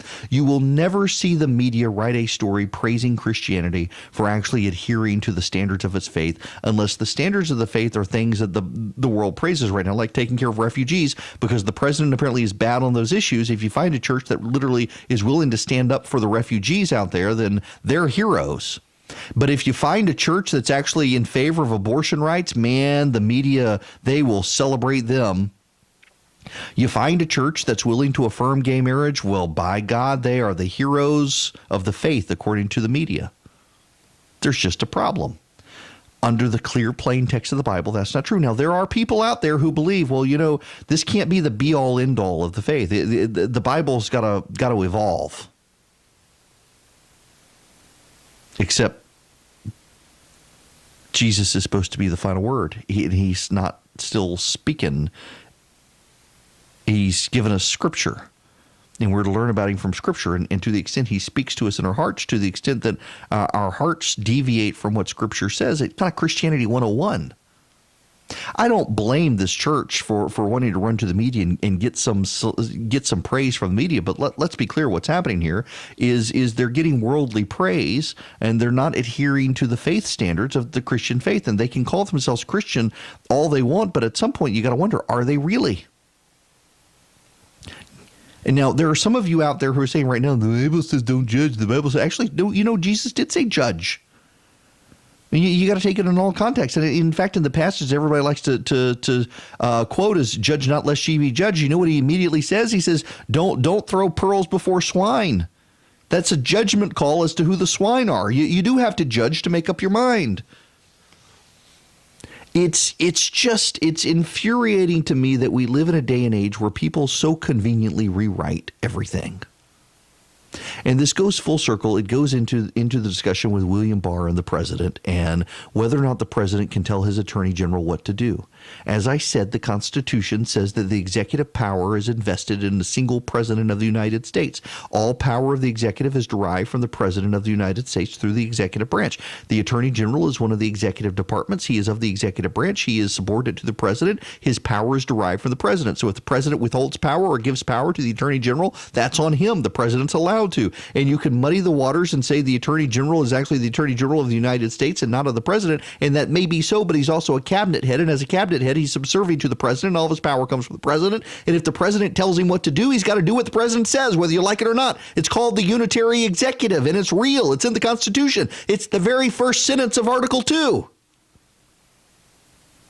In the same way, when Scripture says certain things, you got to adhere to those things if you want to be called a Christian. I mean, here's the thing. I get this from people on the left all the time. No, the Bible says is you got to love Jesus. He's your Lord and Savior, and that's fine. But who's your Jesus? Because Albert Schweitzer, Albert Schweitzer was a genius. He won a Nobel Prize. He was a doctor. He was a philosopher, and he wrote a book on the historic quest for the real Jesus. And he went through all of these philosophers who, for years, have been trying to find who the real Jesus was. By the way, it is mainstream that the man Jesus. Let's take the divinity out of it. The man Jesus was actually real. And so Schweitzer documented all the people who've been trying to find the real Jesus, and he made a profound realization that all of the people who had been trying to find the real Jesus found someone who looked exactly like them. And so then what did Schweitzer do? He found a Jesus who is exactly like him. Everybody wants Jesus to be exactly like them. The people who are open to affirming things the Bible condemns, well, Jesus, he just wants to hug it out and love everyone. Pay no attention to the Jesus who beat up the money changers. The people who don't like it at all, that they want to focus on the Jesus who beat up the money changers and threw the heretics out. I have discovered over the years that being a Christian is like walking a tightrope, and it's very hard to stay on. You drift too far one way or the other, you wind up falling off. You get into too much legalese or too much grace. Thankfully, we're all sinners. We all fall short, and he can put us back on the tightrope and keep us walking. But it's frustrating to me that in the late 20th and now the early 21st century, you pick the topic, not just faith. I use faith as the starting ground here, but on the Constitution, on faith, on life, on society itself. You got a bunch of people who decide that they're going to rewrite what words mean, and they're going to choose to redact the things they don't like. If I give someone the Bible and say, give them just the New Testament, forget the Old Testament, just give them the New Testament, and say, redact. If there's a portion of Scripture you cannot preach from, then you're doing your faith wrong. And for a lot of these people, there are portions of Scripture they can't preach from. You give me the Bible, I preach on occasion. I've been in seminary. I've been working on my PhD in theology. There's not a single passage of Scripture in the Bible I couldn't preach from. But for a lot of these progressive Christians, there are parts of the Bible they flat out can't preach from without saying it doesn't mean what it says. No, it all means what it says. You just don't like it. And you're using the media, the things of this world, to beat up the people of God who actually want to adhere to every page of Scripture. What about Leviticus? What about Leviticus? The people who say that don't actually understand what they're talking about. Well connected and well respected.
It is Erick Erickson here. The phone number is 877-97-ERIC, 877-973-7425. All right, it is official. The baked potato soup recipe.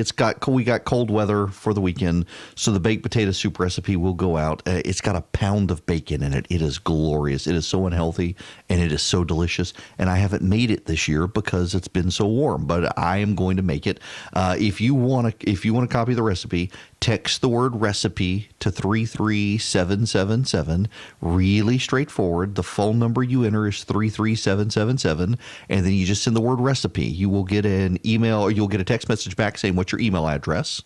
And you send your email address, and it auto-subscribes you to the email list. And sometime around 12:30, you will get an email from me with the baked potato soup recipe, and it is glorious. So my wife loves baked potato soup. She had it for the first time. She was in Amelia Island with a friend of hers and went to a restaurant. It sounded good. She had it, and she liked it, but she thought she could do better. And she really dove in head first to trying to recreate the recipe, but also improving it. And man, did she hit the nail on the head. It is a fantastic recipe. It is delicious. It's got basically a pound of cheese and a pound of bacon in it, so it is not exactly a healthy recipe, but when it is cold outside and you need something filling, it is incredible. So text the word recipe to 33777. I will get out the baked potato soup recipe here in a little bit. I will keep taking your phone calls. We've got 30 seconds here, so I can't get any more calls in this segment, but when we come back, I will. The phone number is 877-97-ERIC. That's 877-973-7425 if you want to call. And we got to move on to other things, including the Russians are coming. The Russians are coming. There actually are local radio stations around this country who are turning over their signals to the Russian propaganda network, and you may not even know it. And there's actually a story there.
is Erick Erickson. Welcome, the Erick Erickson Show.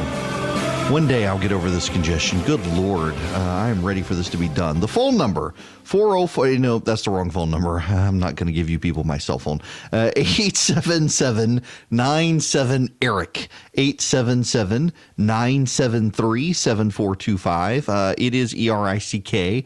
Those of you who get to dialing and you're at ERIC on the phone and you're like, why this isn't ringing? You got to put in the K too. 877-973-7425. I am going to go start this hour as I did the last hour. I'm going to start here with Eddie in Athens. Welcome. Hey, good morning. How are you?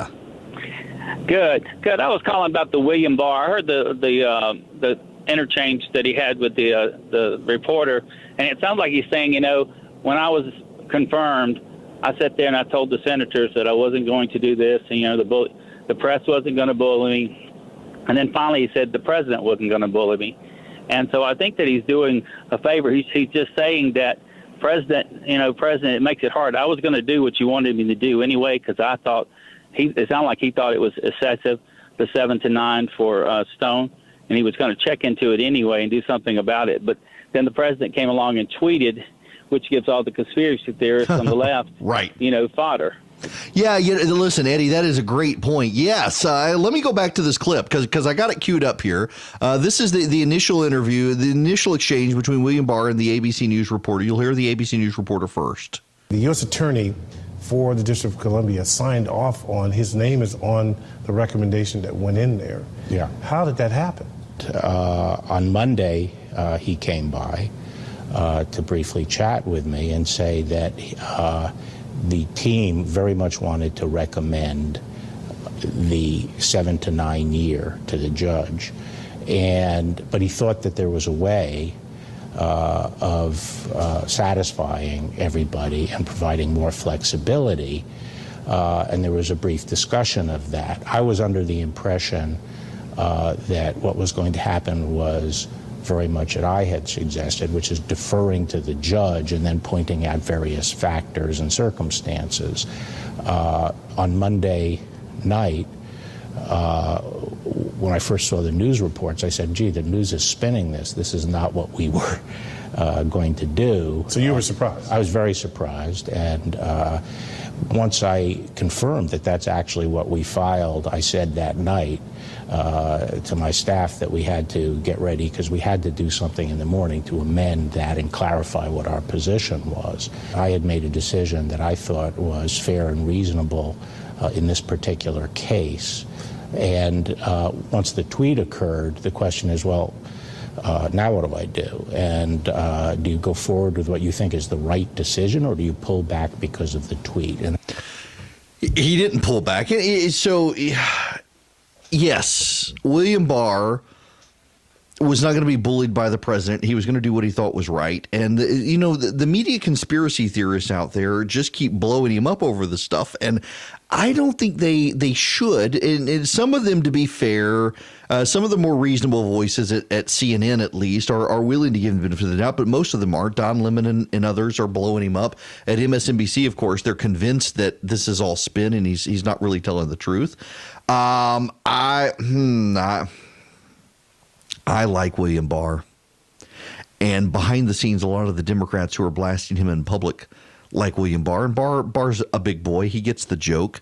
These guys got to play to the crowd, and in playing to the crowd, they fundraise off their contempt for Barr, and it's kabuki theater. And he gets it, he understands it, he's willing to go along with it because he thinks it's the right thing to do, and I think it's the right thing to do. He's got to placate the president. He knows how to navigate around the president to do what he thinks is right, and he's going to do it. No reason to beat him up. 877-97-ERIC, 877-973-7425. There's a story in the New York Times today, and there are a couple of angles I want to take with this. Let me start out by reading you part of the story in the New York Times.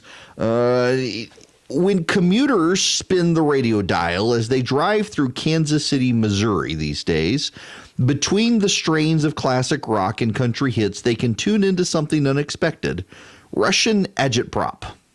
In January, Radio Sputnik, a propaganda arm of the Russian government, started broadcasting on 3 Kansas City area radio stations during primetime drives, even sharing one frequency with a station rooted in the city's historic jazz district.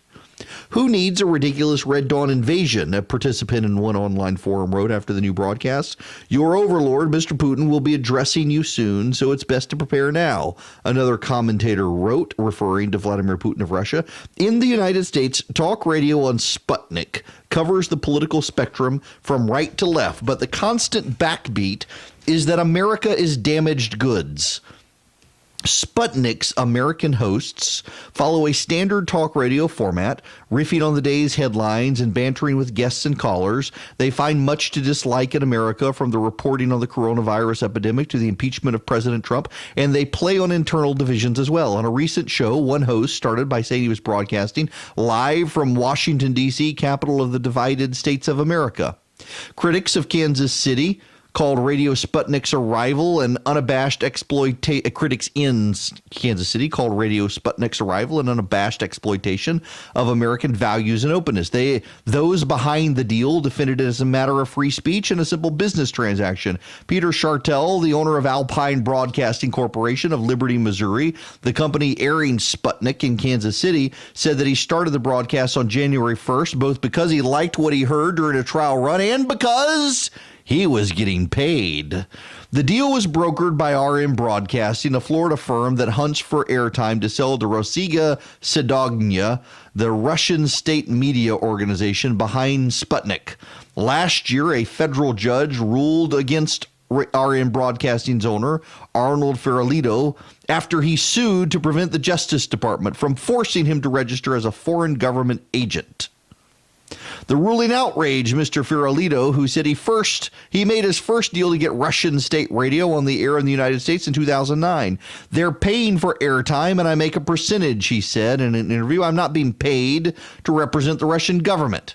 Anyone tuned to Sputnik on 104.7 FM while driving across the historic 18th and Vine district in Kansas City, Missouri, will find that it fades for a few minutes of music from KOJH, a call letters referred to Kansas City's oldest jazz house, before Sputnik takes back over. For years, Anita Dixon, a community organizer, dreamed of creating a radio station built around the music of Count Basie and Charlie Parker, both Kansas City natives, by the way.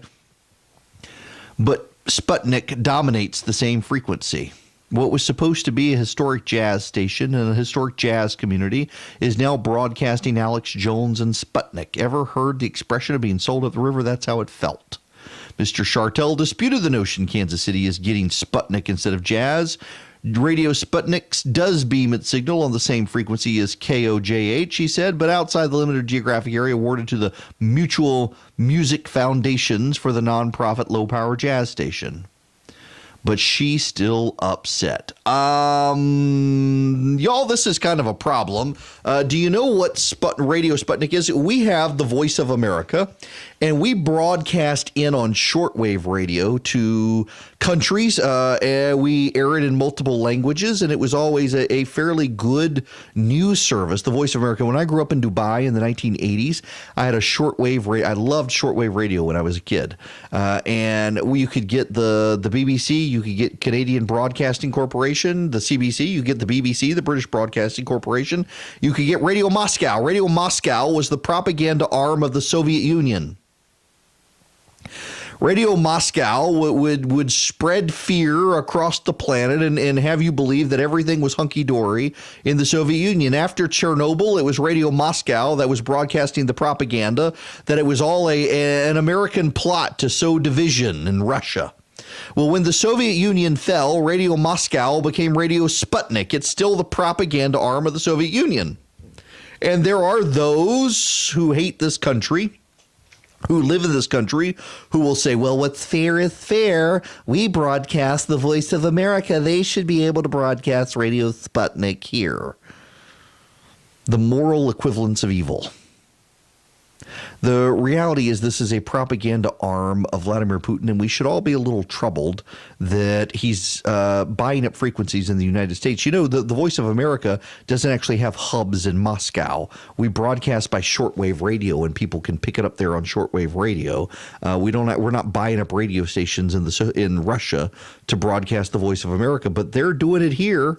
And we should be really concerned. Also, you've got a number of cable outlets airing Russia Today, the Russian propaganda TV service. I know people who've gone on there. And we really should be concerned that there are Americans who are turning to Russia to get their American news. The people have become so distrustful. And, you know, there's a lot to learn here for the American media, that there is so much to distrust in the American media. There are some people who are willing to turn to Moscow to get straight news. They shouldn't, because Moscow is serving Vladimir Putin's interests. They're not serving the interests of truth any more than the American media is serving truth as opposed to the Democratic Party. There's a problem. But there's another problem here, too. You know, the New York Times has been willing to run propaganda from China. Qatar spends a ton of money on Al Jazeera and the like in this country, and the media gives Al Jazeera a pass. If we're going to be upset about Russia, Sputnik Radio and Russia Today, RT television and the like, shouldn't we be upset about the money Qatar is spending? Because Qatar increasingly is not only hostile to the United States, but aligned with a concerned about Sputnik Radio in the United States. But we should also be concerned about the Confucius Institutes around this country that the media has long defended as international cooperation between the United States and China, when we now know that the Confucius Institute, thanks to a congressional investigation led by Marco Rubio, is a propaganda outfit of the communist PLA, the People's Liberation Army. The Chinese have been putting paid editorials in the Washington Post and the New York Times for years. The Washington Post and the New York Times have turned a blind eye to them, and it makes me wonder if Russia Today or Sputnik Radio were willing to advertise in the New York Times. Would the New York Times be taking their money or doing this? Or is it purity because it's Russians, because they blame the Russians for getting Donald Trump elected, but they'll turn a blind eye to the Chinese and the Qataris? None of us should turn a blind eye to any of it, and the problem is that so much of the media has been so badly distorted and is so willing to be distorted that they're only covering half the story. They're not covering the full story. Foreign governments buying up airtime, newspaper pages, and TV to broadcast propaganda to the United States to make you think that your country is broken and their countries are A-OK. They are broadcasting fear, lies, and distortions, but that's what the New York Times does on a daily basis on its front page and in its editorial board. The New York Times, the Washington Post, CNN, MSNBC, and the like have gone so far off the deep end when it comes to Trump derangement syndrome, they can't tell the truth on anything. They spend all their time on the Trumpian soap opera, ignoring the rest of the... And it may be spin, it may be lies, it may be distortions, and it may be inflated. But at least they're telling you about something other than the Trump administration. Now he's under investigation. You won't hear that on CNN. They love the guy, and they're focused on the Trumpian and soap opera. The reason Sputnik News can set up shop in Kansas City is the same reason that the Qatari news outlets can run Al-Qaeda and propaganda pieces. It's the same reason the Chinese can run in the newspapers. It's because nobody trusts the newspapers and the TV stations and the newsrooms of America to get things right. And so they're tuning them out. Their ratings are down. They got to get more money, so they're willing to take their money. And it seeds all sorts of fear and doubt out there. And then they get into all sorts of clickbaity stories because they got to get the clicks. They got to get the clicks to get the money. IG rapidly approaching Earth. Thank God it's almost over. Sweet meteor death is on its way. No, but wait. Is currently traveling towards Earth at a speed of almost 34,000 miles per hour. Secondly, you blow this up, you get a sensational... Most likely won't impact planet Earth. Is that... Except NASA says that's highly unlikely. And media outlets are full of crap, so they're going to go to them and start. Everybody hates each other, and there's a new civil war on the rise. Not on social media, live happy. The world is not falling apart, and the United States is not falling. And people have become sunning the place, Democrat and Republican alike. Is that you people? If you want to improve the country, do that. And why do we need Sputnik today? We got a bunch of commies.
This is apparently not a joke. There's, you remember Crystal Pepsi? They have come up with a Pepsi engagement ring that's actually made with Crystal Pepsi. This has got to be an April Fool's joke. Who would want it? I have no idea. Okay, nonetheless, we move on. Speaking of the media, by the way, one of the things that they're really outraged about is Stars and Stripes. Stars and Stripes is the magazine of the military. And Defense Secretary Mark Esper on Thursday defended the Pentagon's effort to strip Stars and Stripes of all its federal funding as part of its fiscal year 2021 budget request, telling reporters in Brussels that the independent news organization is not a priority. Pentagon officials acknowledged Wednesday for the first time the budget proposal completely cuts the subsidy that the department provides Stars and Stripes in Iraq and Syria. Now, this is from Stars and Stripes, but the rest of the media is outraged by it. The media works overtime attacking churches and faith-based organizations that get government funding to do nonprofit work. And yet they want government subsidies for themselves. The media is totally okay with government-subsidized National Public Radio, and they're totally okay with government-subsidized Stars and Stripes. But God forbid you let a parent send their bounds when it comes to these issues. When we come back, let's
All right. Apparently, you live longer than everybody else. I need to get back. I need to go join them because it's pretty reasonable, and I can get despite how terrible I am at football, we actually do throw the football. Usually we would throw a little one in the house, but he wants to play golf, and I like to hit.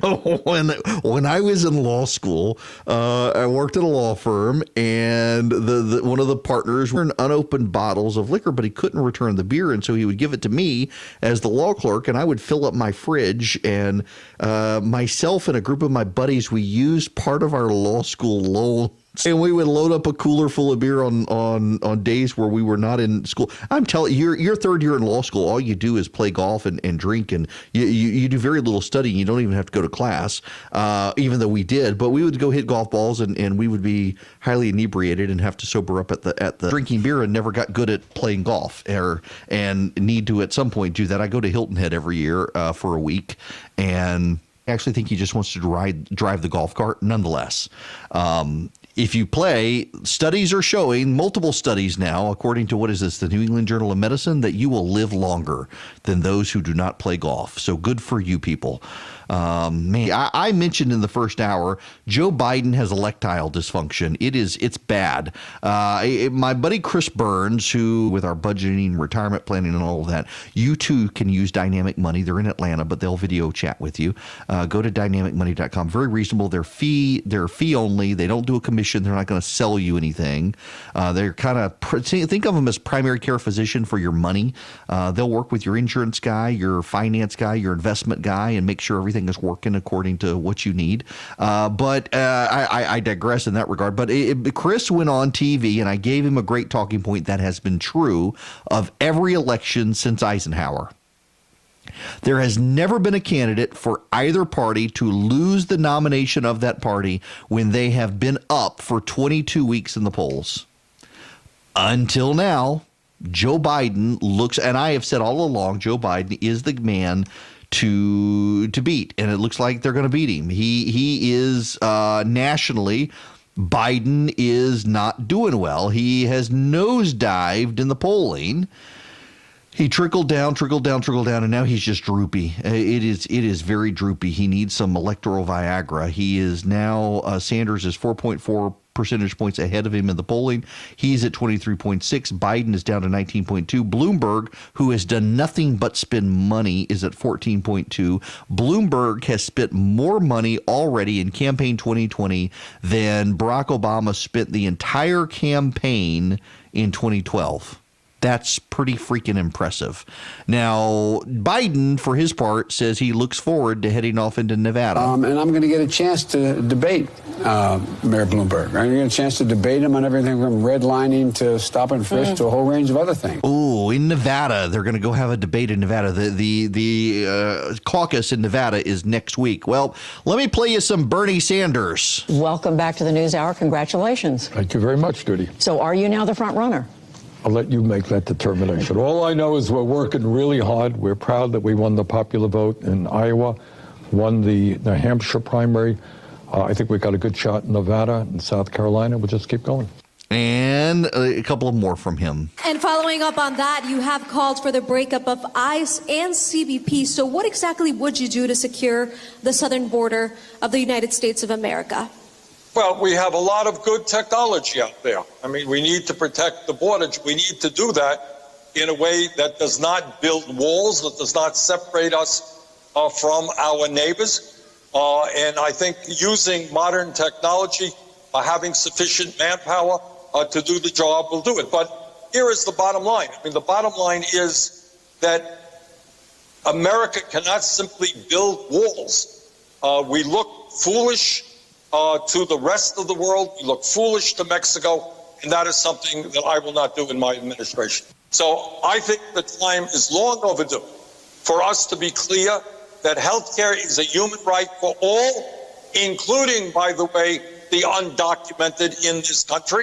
Couple of more. So what I believe is there should be a guaranteed federal jobs program.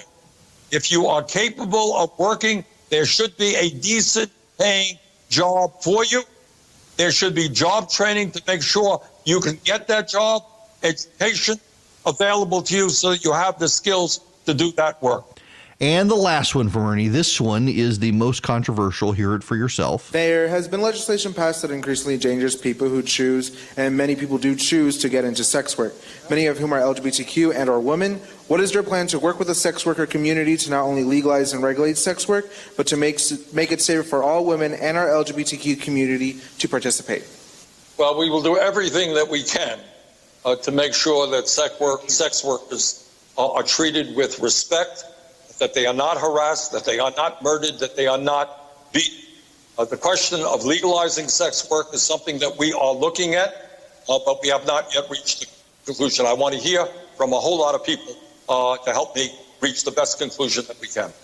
I'm actually kind of surprised he hasn't gone on and gone there. You know, this is a big thing on the left now, and it's dividing the feminist movement as to whether or not you should legalize prostitution in this country. There is so much data out there showing that many of the people who claim to be willfully and voluntarily employed as sex workers actually aren't. They're there due to addiction or abuse or human trafficking, and there's a whole lot of data. The young feminist movement out there thinks that it's empowering to be a prostitute, to make money off your body. And Sanders has a lot of them supporting him. By the way, did y'all hear about the feud with Alexandria Ocasio-Cortez? Apparently, Sanders with Bernie Sanders put Bernie Sanders remarkably to the left. We have time.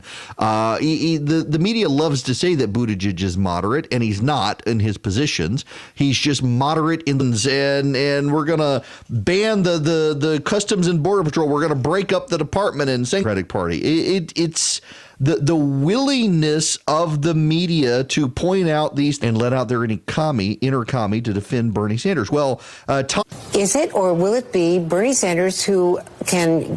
How do you bring the party together across this ideological divide? Well, we need to ensure that people with pre-existing conditions to keep their health care. There's no ideological divide on the need to make sure that one good job should be enough. The differences between the that's good spin from Tom Perez, except they got a real problem. And this is why Bloomberg is starting to increase in the polls as people begin to.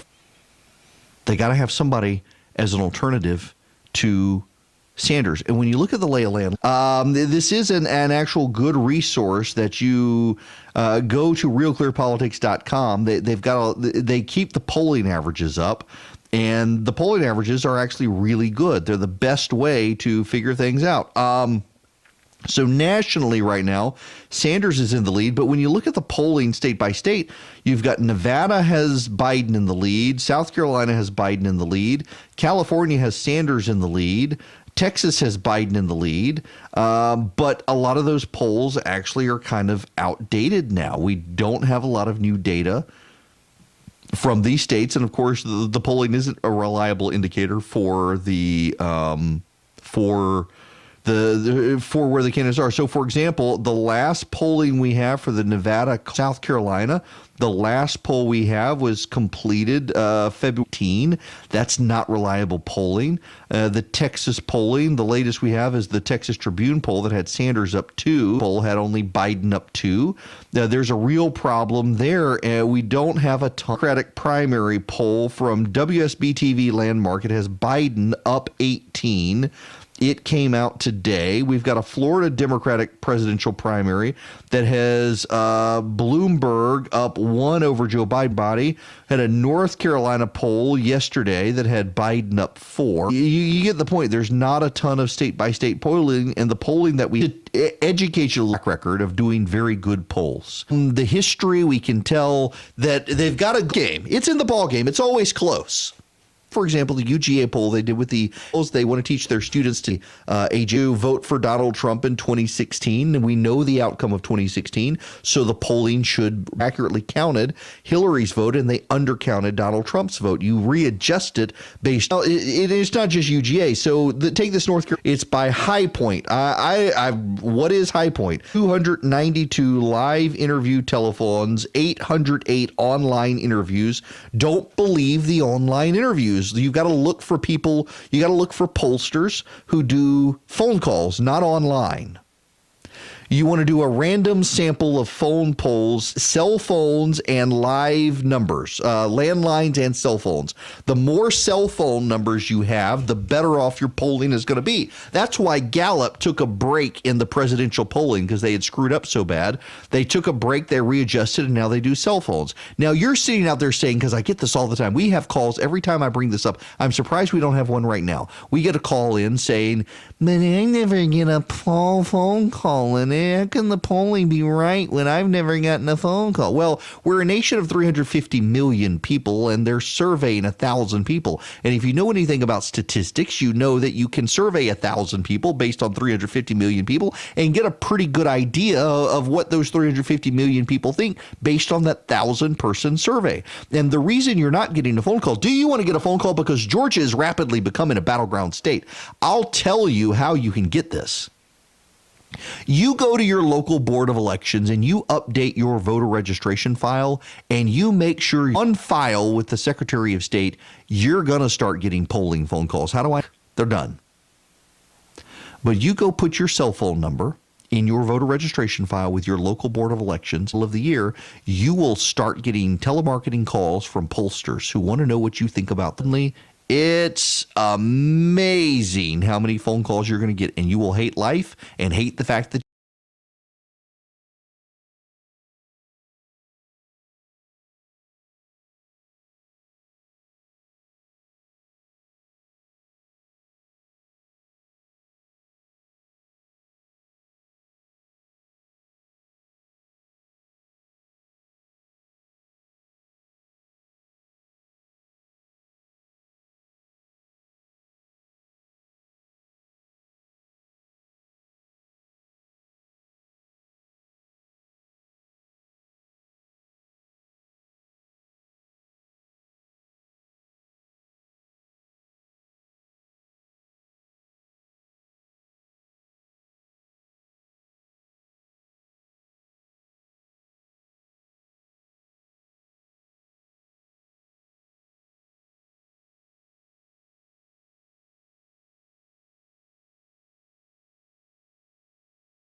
I'm not excited about this new Batman movie. Robert Pattinson, he's from the Twilight series. They've released some footage of him in his Batman costume, and I'm waiting for DC to screw it up. It looks like they've modeled him on Netflix's Marvel's Daredevil. If y'all haven't seen, man, if you've got Netflix. Now you need to be older. You need to be 16 or really 18 and up, but 16 be acceptable, I guess. You should watch the first season of Daredevil on Netflix's streaming service. It's phenomenal. You can get it on iTunes as well now. In fact, I bought it off iTunes. It really is phenomenal. It takes faith seriously. Daredevil is a practicing Catholic. The actor who plays Daredevil is a practicing, very devout Catholic, and it takes faith seriously. And it's just a well done series. And man, the finale, where the bad guy, Kingpin, does a dissertation. I mean, he really does a theological deep dive on Prey movie out now, and it is bad. And it's actually highlighting that you can't really trust movie critics anymore, because there are a lot of critics who praise the movie, and when you actually read the review, the reason they praise the movie is because it's woke. It got woke, and in wokeness we trust. I mean, there are a lot of people in these movie reviews, they give it 2 thumbs up, and they're like, the movie's actually not great, but it's great to see empowered female superheroes undermining the patriarchy. I wish I was making that up. That's paraphrasing one of the movie reviews. And of course, you got the little emo beta male movie reviewers out there too. It's a feminist masterpiece, and I love it so I can get a date. No, the movie's actually really bad. According to the people who've seen it, it's bad.